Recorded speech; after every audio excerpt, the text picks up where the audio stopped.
옆에 분 인사하겠습니다. 감사합니다. 우리 손을 맞대고 한번 해보겠습니다. 당신은 내 친구요. 한번 해보셔요.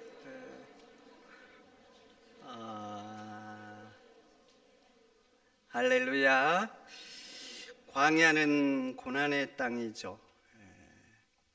인내해야 되고 참아야 되고 살려면 몸부림쳐야 되고, 그렇지만 살기 어려운 땅이 광야죠. 그렇지만 출애굽한 이스라엘이 약속의 땅으로 가기 위해서는 반드시 거쳐야 돼요. 반드시. 거기를 거치지 않고는 갈 수가 없어요.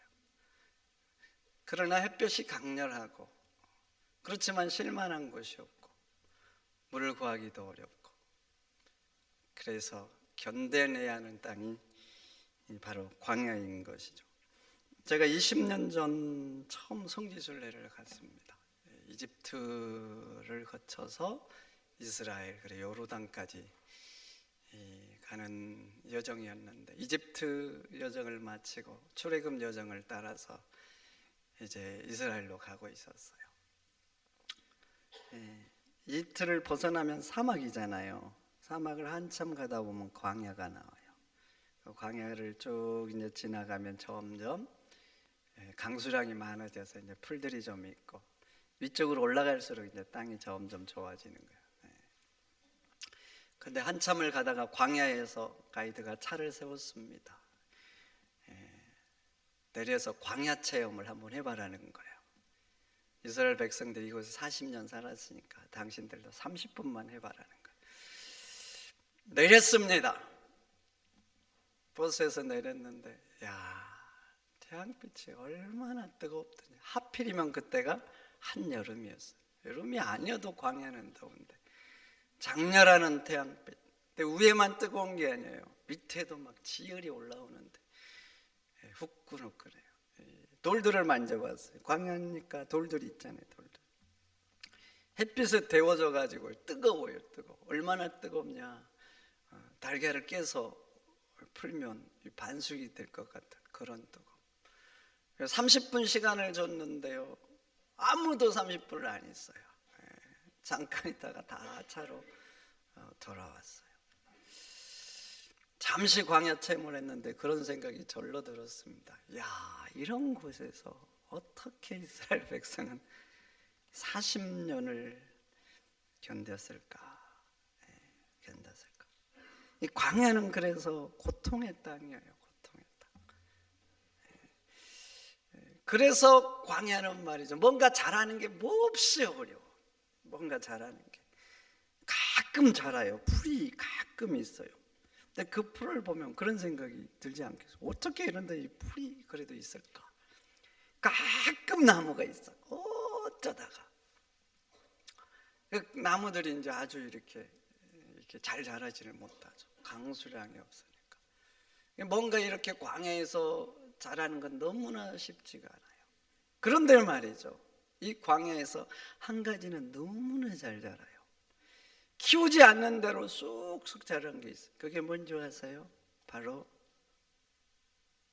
불평이에요. 불평. 원망과 불평은 너무나 잘 자라요. 그래서 이스라엘 봐보세요. 광야 생활하면서 툭하면 불평하죠. 길이 험하다고 막 원망을 쏟아내고, 물이 없다고 막 악평을 하고, 고기가 먹고 싶다고 난리고, 이게 뭐냐고 하면서 그냥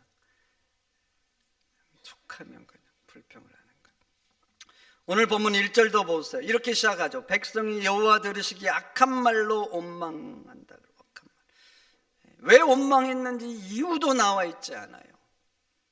근데 뭔 이유인지 모르는데 막 또 하나님께서 들으시기에도 악하게 막 악담들을 쏟아내는 거예요. 그런데 봐보세요. 그 원망의 여파가 아직 가시지도 않았어요. 근데 4절 다시 봐보세요. 4절.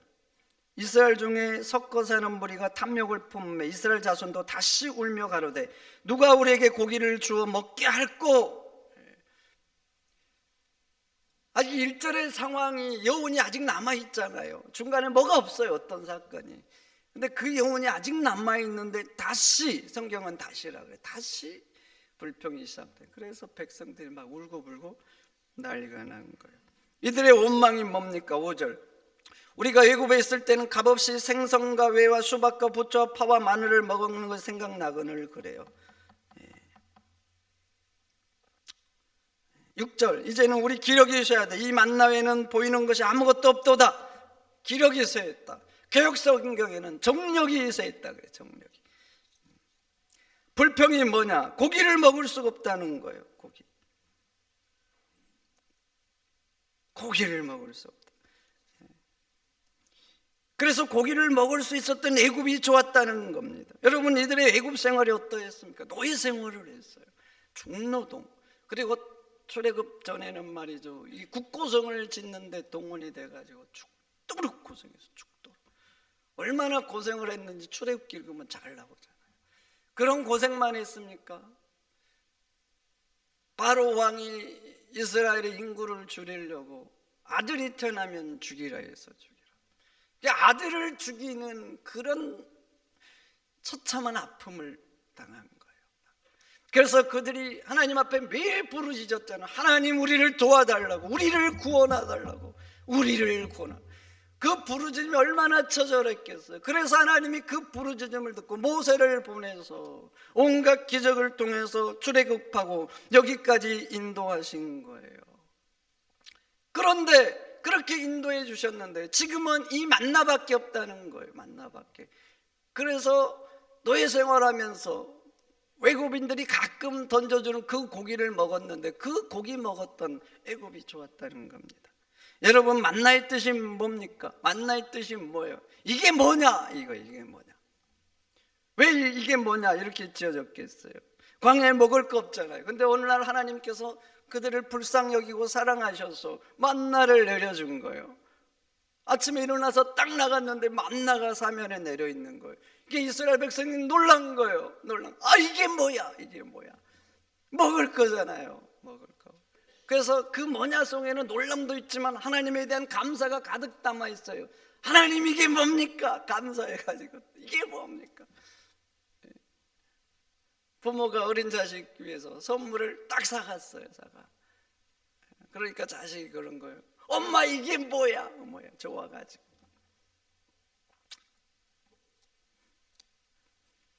그래서 이게 뭐냐 이렇게 된 거예요. 그러니까 이게 뭐야 할 때는 하나님에 대한 감사와 신비함과 놀라움이 있는 거예요. 그렇게 감사해서 이게 뭐야 했는데 이제는 봐보세요. 이 만나밖에 없다는 거예요. 이 만나밖에. 애굽에는 부추도 있었고 고기도 있었고 마늘도 있었는데 이게 뭐야? 이게 뭐야? 이 만나밖에 보이는 게 없다고. 그래서 감사의 뭐야가 원망의 뭐냐로 바뀌어버리고 만 거예요. 한 신사가 호떡 파는 사람을 보고 국률한 마음이 들었어요. 그래서 지나갈 때마다 1,000원을 줬대. 1,000원. 먹지 않는데도 지나가면 1,000원을 주고. 그러다 호떡값이 2,000원으로 올랐대요. 근데 이 신사가 지나가는데 1,000원을 주는 거예요. 또 지나가면 1,000원을 주고. 그러니까 호떡 파는 사람이 그랬답니다. 호떡값 올랐는데요. 왜 1,000원만 주냐. 여러분, 이런 말이 있죠. 호의가 계속되면 뭐가 된다고요? 안 들어보셨나 보구나. 호의가 계속되면 권리인조 한다고 하잖아요. 은혜가 계속되잖아요. 은혜가 계속되면 이게 당연한 줄 알아요. 여러분, 한번 물어볼게요. 우리 오늘 살잖아요. 오늘 생명을 가지고 살아요. 이게 당연한 겁니까? 은혜죠, 은혜. 하나님이 내일 안 주시잖아요. 생명 가둬가시면 여러분들에게 내일이 없어요. 우리가 숨 쉬는 게 당연한 거예요. 사실 은혜예요. 하나님이 다 생태계 만드셔서 이렇게 공기라는 걸 주신 거잖아요. 사실 놀라운 은혜예요. 감당할 수 없는 은혜. 근데 더 놀라운 건 뭔지 아세요? 인간에게 꼭 필요하고 이런 것들은 다 공짜로 주셨어요. 하나님 참 신기해요. 은혜잖아요, 은혜. 건강도 은혜고 근데 이 은혜가 계속되면 당연한 건 줄 알아요. 당연하잖아요. 그럼 당연하게 생각되면 감사가 없어져요. 여러분, 내가 오늘 산다는 게 감사하세요?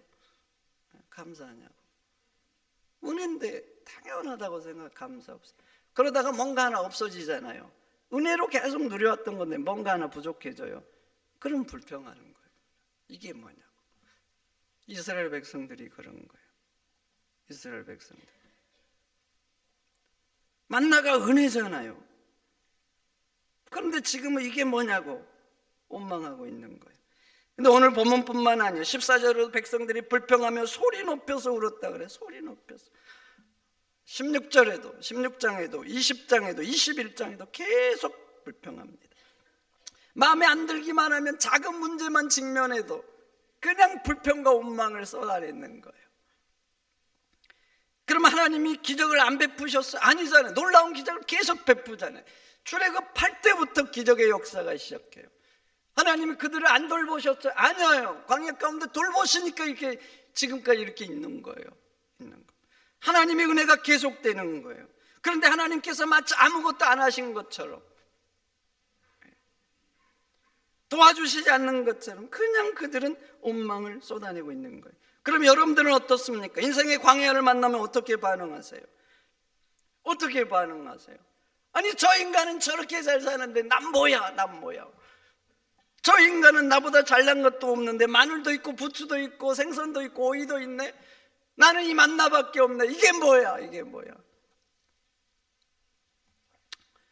혹시 그러고 있지 않습니까? 그러고 있지 않나요? 여러분, 광야는요, 아차하면 불평을 하기가 너무나 쉬워요. 아차하면. 그래서 우리가 인생의 광야 가운데 있으면 꼭 마음에 새겨야 되는 게 있어요. 새겨야 돼요. 이거를 마음에 깊이 새겨놔야 불평하지 않습니다. 왜 하나님께서 우리를 광야길로 가게 하실까? 도대체 왜 그럴 것 같아요? 하나님이 길을 몰라서 그럴까요? 하나님이 길을 몰라서? 아니죠. 이스라엘 백성들을 출애굽할 때 봐보세요. 하나님께서 이스라엘 백성을 홍해 앞으로 인도하셨어요. 근데 사실 인간의 관점에서 홍해 앞에 인도하면 안 돼. 길이 없잖아요. 홍해가, 거대한 홍해가 막고 있으니까. 어디로 가야 되느냐? 바닷길이라고 있어요. 위쪽에. 그쪽은 홍해가 안 막고 있어요. 그래서 애굽에서 가나안으로 갈 때는 다 그 위쪽 바닷길로 가요. 근데 이상하게 하나님께서는 그 길로가 아니라 홍해 앞으로 인도하는 거예요. 그러면 하나님께서 길을 몰라서 실수해가지고 그 홍해 앞에 인도하셨겠어요? 아니죠. 여러분들은 아시잖아요. 왜 인도했어요? 하나님은 지금 이스라엘에서 놀라운 계획을 가지고 계셔요. 놀라운 계획을, 선한 계획을, 위대한 계획을 가지고 계시는 거예요. 그래서 그걸 인도하신 거예요. 그래서 여러분들 그 결과를 아시죠. 그런데 봐보세요. 이스라엘 백성들 홍해 앞에 도달했는데 애국 군대가 오니까 이제 난리가 났죠. 왜 우리를 이곳에 인도해서 죽게 하냐고 난리를 막 피우면서 온갖 불평과 악담을 쏟아내는 거예요. 광야에서도 역시 마찬가지예요. 하나님께서 능력이 없어서 광야 40년을 허락하셨겠어요? 능력이 없어서 이스라엘 죽이려고? 그렇지 않죠. 그렇지 않아요. 그럼 도대체 왜 그렇게 하신 거예요? 하나님께서 하고 싶은 놀라운 일이 있는 거예요. 그러니까 그 광야 40년도 사실은 잘 묵상해 보면 하나님의 사랑인 거예요. 사랑. 아멘입니까? 하나님의 사랑인 거예요. 사랑. 어떤 사랑인 거예요? 어떤 사랑? 이스라엘 백성들을 하나님 의지하면서 살게 하려고 그렇게 하신 거예요. 하나님 의지하면서 살게 하려고. 여러분, 우리 인간은 하나님을 붙들고 살아야 됩니다. 하나님 가까이 살아요. 그래야지 참된 삶을 삽니다. 하나님께 멀어지잖아요. 그럼 인간은 참 이상해요. 마음껏 욕심을 부립니다. 마음껏 탐욕을 부리고 그렇게 이기적으로 살아갑니다. 마음껏. 그런데 그게 잘 사는 인생이라고 생각해요. 마음껏 욕심과 이기심을 벌여서 뭔가를 많이 끌어들였어요. 그래 많이 내 인생의 욕심의 결과 축적이 된 거예요. 그럼 그게 성공했다고 생각해요. 잘 사는 인생이라고. 신기하죠. 하나님께 멀어지면 인간은 말이죠, 제가 제로 안 보여요. 그래서 시편 73편에는 하나님을 가까이 하는 게 복이라 이렇게 말한 거예요. 이렇게 말한 거예요. 그런데 광야를 한번 봐보세요. 하나님 가까이 살기에 딱 좋은 훈련 장소, 이보다 좋은 장소가 없어요. 하나님이 돕지 않으면 살 수 없잖아요. 하나님이 붙들어 주지 않으면 살 수 없잖아요. 그러니까 하나님 앞에 가까이 오도록 하는 훈련에 딱 좋은 장소예요. 여러분, 우리 인생도 마찬가지예요. 그래서 인생의 광야를 한번 만나보세요. 내 힘으로 할 수 없는 일에 딱 직면한 거예요. 그럼 어떤 사람은 튕겨나가지만 대개 신앙인들은 안 그래요. 그냥 하나님께 옵니다. 그냥 와요. 전부 여지옵소서 손 들고 옵니다. 주 나를 박대하시며 나 어디 가리까. 인생의 광야에서 내가 할 수 없는 상황에 도달하면 하나님을 찾아요. 가까이 오고 점점. 제가 몇 년 전에 제 아버지 얘기 드렸잖아요. 가족들이 아무리 예수님 믿자고 해도 꼼짝도 안 하시고 꼼짝도 안 하셔요. 언제 교회 오셨느냐? 하던 일 망하고 오셨습니다. 망하고. 신앙생활 하죠. 주일날 예배하고. 뭔가 책임지는 일들, 그런 것들을 계속해서 그런지 한번 결단하니까 교회는 안 빠져. 주일날 예배 오고 수요일날도 항상 하고. 근데 몸은 교회 오잖아요. 근데 참 신기해. 사는 가치관은 세상이야. 몸은 교회 오는데 사는 관점은 세상적이고. 이게 쉽지가 않더라고요. 또 이제 신앙생활을 하니까 안수 집사가 되고 항존직이 된 거예요. 근데 어릴 때부터 피웠던 담배를 아직도 안 끊어. 이제 그 정도 됐으면 끊어야 되는 거 아니에요. 이게 다 알잖아요. 저 이제 안수 집사 된 거. 이 정도면 끊어야 되는데. 참. 그래가지고 이제 서울로 온 가족이 다 올라왔죠. 가지고 이제 있는 현금을 다 동원할 수 있는 현금을 다 끌어들였어요. 학원을 인주로 해서. 이제 학원 잘 돼야 돼요. 이제 아버지 연세가 이제 좀 드셨잖아요. 남 밑에 일하기는 좀 불편한 나이가 된 거예요. 그러니까 이거 안 되면 진짜 어려워지는 거예요. 학원을 시작했는데 마이너스. 여러분, 투자를 하면 플러스가 돼야 되잖아요. 이것저것 주고 뭐 플러스 된 게 이제 가족을 이렇게 부양하죠. 그러니까 이제 인생이 코너에 몰린 거예요. 코너. 저도 아들이니까 걱정이 되죠. 밤늦게 학원을 갔어요. 늦게 끝나니까 학원은 밤늦게. 가서 사무실을 갔더니 안 계시더라고. 학원 문을 여기 열어보고 저기 열어보는데 아버지가 학원 바닥에 엎드려서 기도를 하시더라고요. 저는 아버지가 그렇게 처절하게 기도한 걸 그때 처음 봤어요. 문을 조용히 닫았어요. 네. 그리고 그때 담배 끊으셨어요. 그때. 사실 그 전에도 뭐 이런저런 이유 때문에 담배를 끊어보려고 하셨어요. 근데 여러분, 담배 끊는 게 그렇게 어려운가요? 아니, 저는 안 피워봤으니까 뭐 그까짓 거 하는데 이게 잘 안 되나 봐요. 끊어. 근데 뭔 일이 있으면 몇 달 후에 또 피워버리시고. 사실 그게 두세 차례 반복이 됐어요. 그때 진짜 끊었어요. 진짜. 그때부터 새벽 기도를 나가셨어요. 그래서 90대까지. 그러니까 35년, 40년을 새벽 기도를 다니셨어요. 그런 모습을 보면서 어머니가 얘기를 하셨어요. 오늘 얘기를 무슨 얘기 끝에 저랑 얘기하는데 그러시더라고요. 너희 아버지 망하기를 참 잘했다.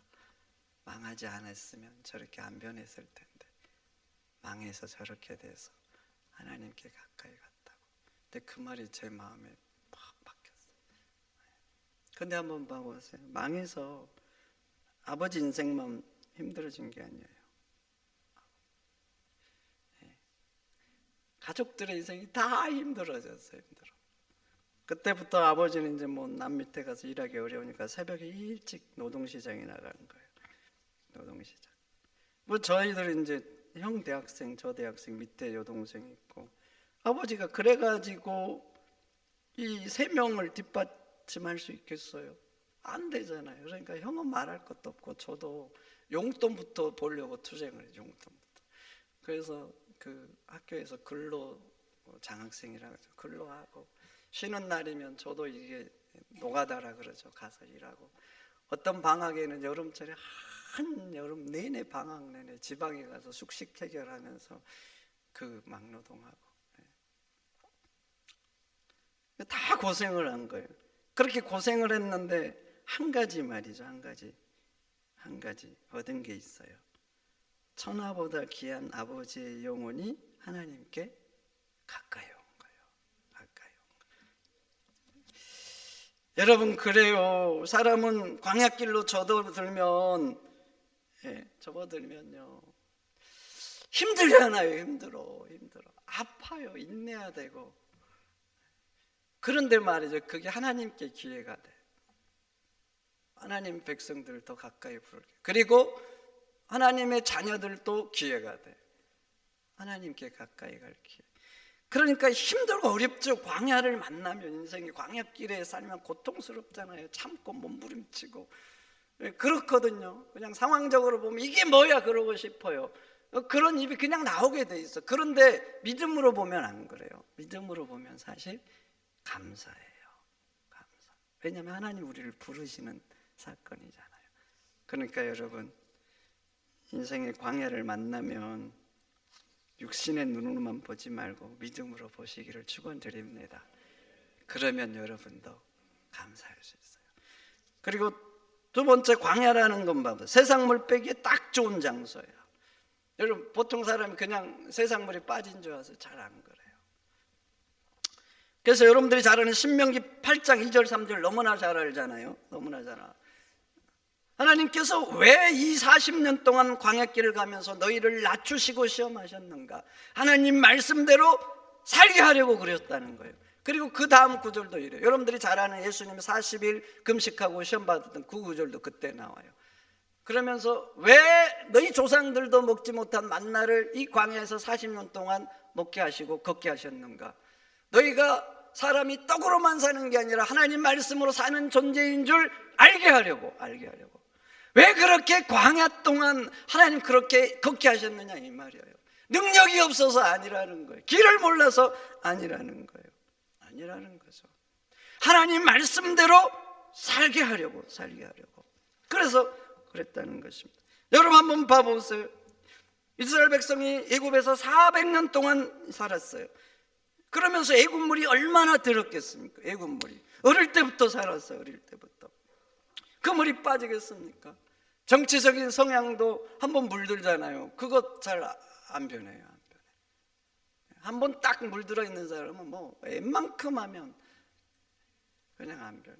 그래도 거기에요. 그래도 이렇게 되는.